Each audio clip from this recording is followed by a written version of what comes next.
king of the swamp. King of the swamp.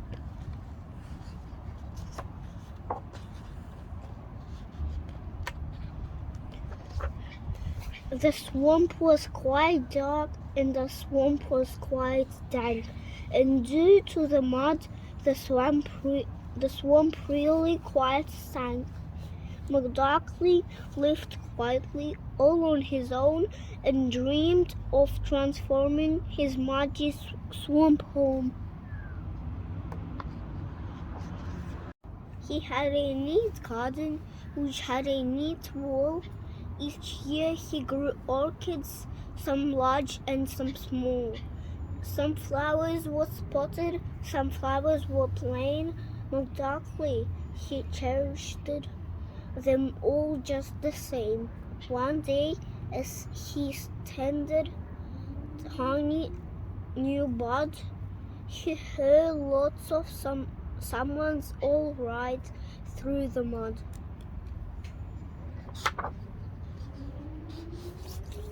This here's where I build my new roller skate park.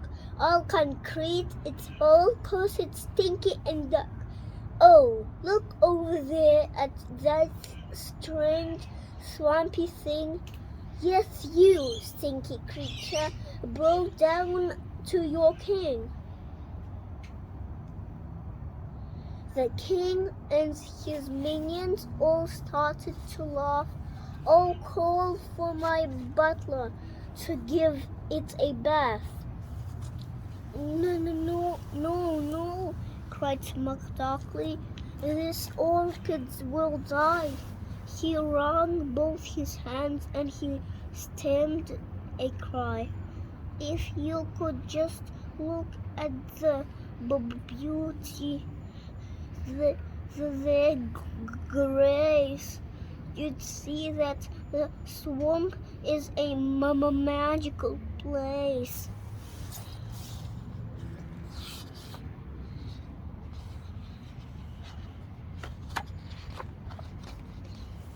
The princess rolled forward. Grow orchids, you say? That help with my research. Do show me the way, McDuckley said sadly. They've not flowered yet. In a couple of weeks you will love them, I bet. Oh, Daddy, I have to insist we return. Just think of the marvelous thing I could learn. All right, huffed the king. We'll return in 10 days. He scolded at McDuckley. Now back up your ways. The whole of this swamp best be bursting with grace, or soon I'll be skating all over this place.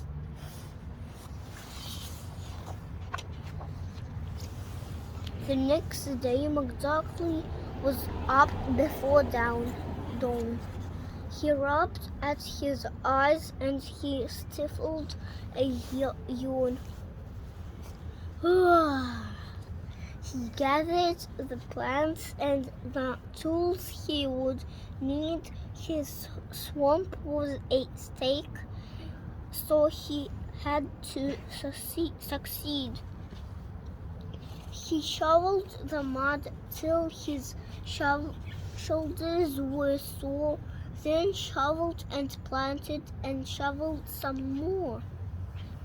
The light was soon fading, the sun was soon set. McDuckley kept going. He couldn't stop yet.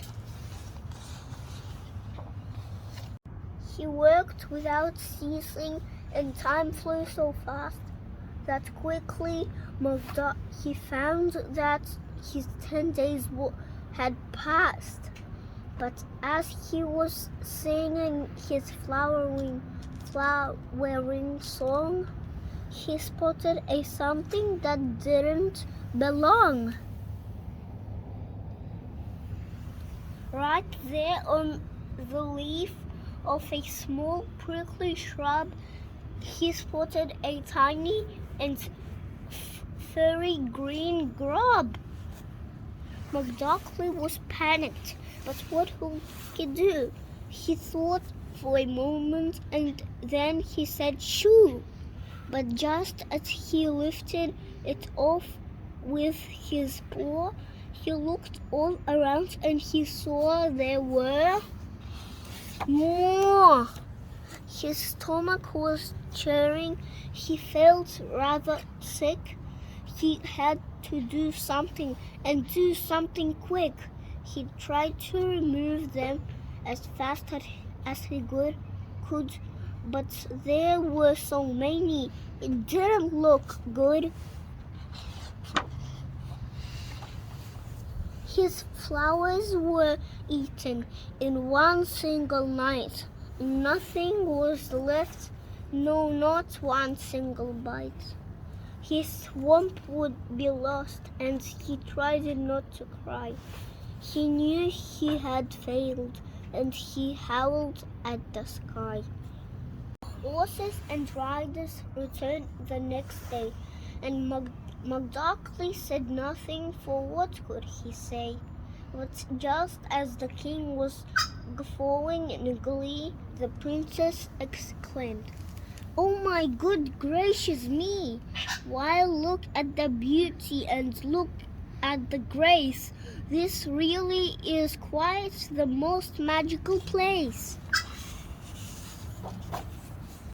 McDuckly turned round to see what he had seen, and there were his poor, ruined orchids had been. There weren't any furry green grubby-like things, but hundreds of butterflies fluttered their wings.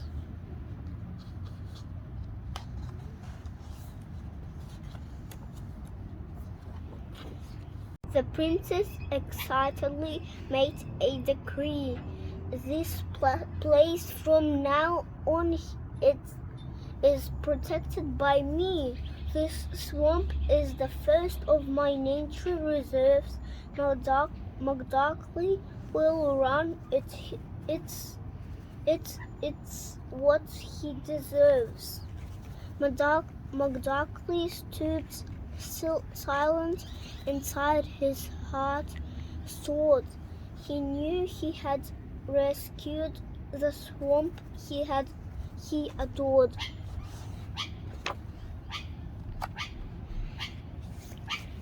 From then on, the pair of them often would meet. She found him some orchids the grubs would not eat. The plans that they made were so splendid and grand, the princess decided he needed a hand.